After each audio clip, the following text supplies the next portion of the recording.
$37 billion. That is how much Apple made from its wearables, home and accessories division in 2024. This division includes AirPod sales, Beats products, the Apple HomePod, and the Apple Watch. The Apple Watch in particular stands out as the biggest contributor to the division. Apple doesn't officially report individual sales figures for its wearables, but most industry experts estimate that the Apple Watch brought in $14 to $18 billion in revenue. To put this number into perspective, Rolex, the world's most popular luxury watchmaker, brought in $11.4 billion. LVMH's entire watch and jewelry division combined made $11 billion. Swatch Group, the owners of iconic watch brands like Omega, Longines, and Tissot, made $7.5 billion. And Richemont, which owns brands like Cartier, Vacheron Constantin, IWC, and various other brands, made $3.6 billion. This effectively means that if the Apple Watch were its own standalone company, it would be the world's largest watch company by revenue. In fact, in 2019, something unprecedented happened. That year, Apple sold over 30 million Apple Watches, while the entire Swiss watch industry combined only sold 21 million watches. This is incredibly impressive, given that a little over a decade ago, Apple did not even make watches at all. Join me today as we explore the incredible rise of the Apple Watch, how in the space of a few years it managed to take over an industry that was dominated by companies that were centuries old, and how it crushed one of the most innovative and promising startups of the early 2020s on its way to becoming the largest watch company in the world.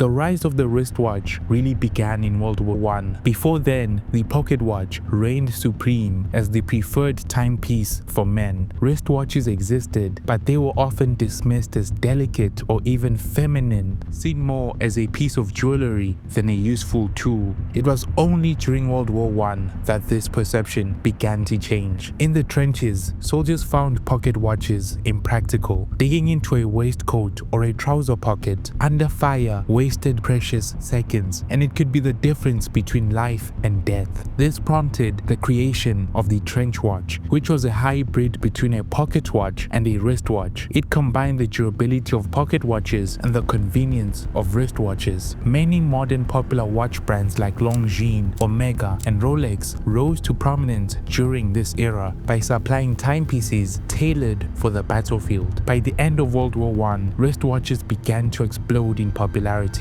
They were no longer seen as feminine accessories. To cater to the new demand, watchmakers shifted from purely utilitarian designs to pieces that blended style and precision, appealing both to men and women of all walks of life. Brands like Lecoultre emerged with innovative models such as the 1931 Reverso, created for polo players with a swiveling case to protect the dial. Tissot focused on producing reliable yet accessible watches for the growing middle class. The military watchmakers of World War I, like Rolex and Omega, expanded their ranges to include elegant dress watches alongside robust sports models, targeting professionals, the middle class, and luxury buyers. World War II further revolutionized the wristwatch industry, building on the foundation laid during World War I, but on a much larger and more advanced scale. The scale of production was unprecedented. Companies like Omega, Longines, Hamilton, and Rolex supplied hundreds of thousands of robust timepieces to Allied forces worldwide. The period that followed World War II would become the golden age for the watch industry. With the war over and countries rebuilding, an unprecedented economic boom swept across much of the Western world. This post-war prosperity dramatically expanded the middle class, increasing disposable income, which fueled consumer demand for quality goods such as wristwatches. For the newly prosperous middle class, owning a wristwatch became both a practical necessity and a status symbol, reflecting personal success and modern style. The watch became a cultural icon, appearing in films, fashion, and popular media. To illustrate how big the watch industry had become during the post-war economic boom, we need to look at the Swiss watch industry industry, which was the largest watch industry in the world, accounting for more than 60% of the watch market. In the late 40s, Swiss watch exports totaled 60 million Swiss francs, which is about $280 million adjusted for inflation in today's money. By the early 70s, the number exploded to about 1.2 billion Swiss francs, which was around $4.5 billion adjusted for inflation. In the span of a little over 30 years, the Swiss watch industry had grown 20-fold. However, the rapid growth and dominance of the Swiss watch industry faced an unprecedented challenge starting in the late 1960s with the advent of the Quartz Crisis. The introduction of quartz technology, pioneered by Japanese companies like Seiko, utilized battery-powered quartz crystal oscillators, which were vastly more accurate, less expensive to produce, and required minimal maintenance compared to the traditional mechanical watches. Quartz technology made watches more affordable, reliable, and accurate. Suddenly, owning a precise wristwatch was within the reach of millions more people across different social and economic backgrounds. Seiko's 1969 release of the Astron, the world's first quartz wristwatch, marked the start of a revolution, offering unprecedented accuracy at a fraction of the cost of less accurate Swiss mechanical watches. This breakthrough propelled Seiko and other Japanese manufacturers into mainstream consciousness, challenging Swiss dominance and reshaping global watch markets. As a result, by the 1970s and early 80s, the Swiss watch industry faced a dramatic decline. Many companies went bankrupt, tens of thousands of jobs were lost, and Switzerland's share of the global watch market plummeted from about 50% to less than 15%. This is when the divergence in the watch industry began between luxury watches and mass-market watches. On one side, prestigious Swiss brands like Rolex, Patek Philippe, Audemars Piguet, and others doubled down on their legacy of exceptional craftsmanship, precision engineering, and timeless design. These brands reposition themselves as makers of exclusive luxury items, symbols of status, heritage, and artisanal mastery. Their mechanical watches became coveted collector's pieces, celebrated for intricate movements, and had exquisite finishing that quartz watches could never replicate.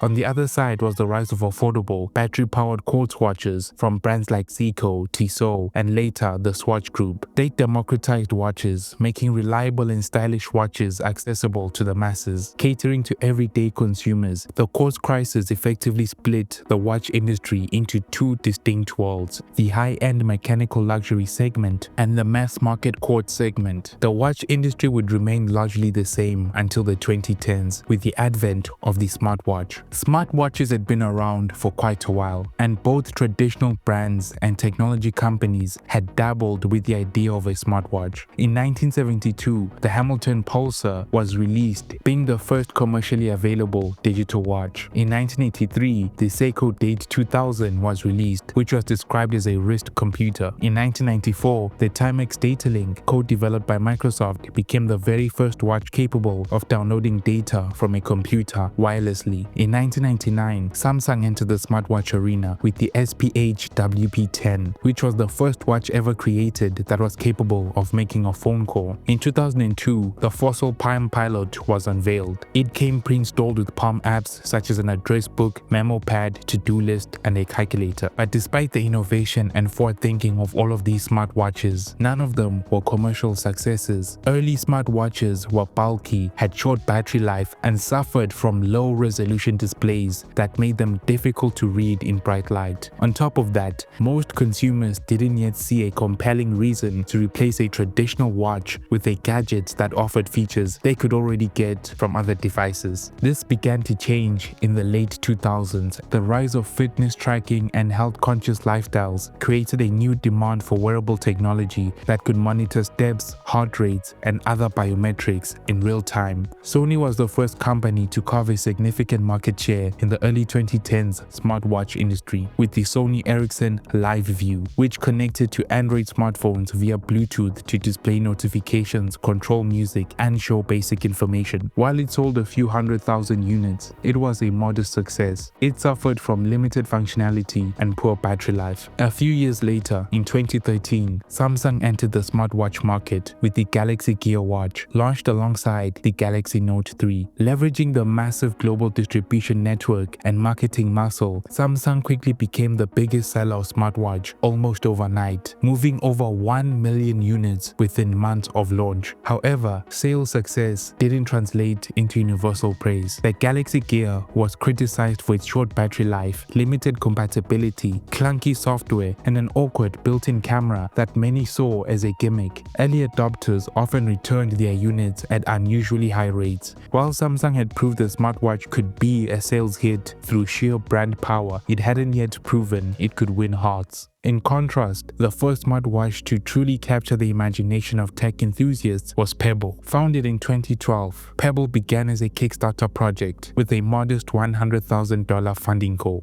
But soon after its campaign began, it went viral, raising over $10.3 million from more than 68,000 backers, making it the most funded Kickstarter project at the time. The Pebble watch stood out for its week-long battery life, e-paper display, wide compatibility with both iOS and Android, and open developer ecosystem for custom apps and watch faces. Pebble shipped its first units in early 2013, and by 2014, it had sold over 1 million watches, securing a double-digit share of the nascent smartwatch market and generating tens of millions in revenue. By early 2015, Pebble was the clear leader in the smartwatch space, but then suddenly, Pebble's success story came to an abrupt halt on September 9, 2014. That was the day the Apple Watch was officially unveiled to the world. Tim Cook stood on stage and introduced it as the most personal device Apple had ever created. The Apple Watch officially went on sale on April 24, 2015, in multiple tiers ranging from the aluminium sport model to the ultra-luxurious 18-karat gold edition, signaling Apple's intent to compete not just with tech companies but with luxury watchmakers. The Apple Watch was a smashing success. In its first quarter, Apple sold an estimated 4.2 million units,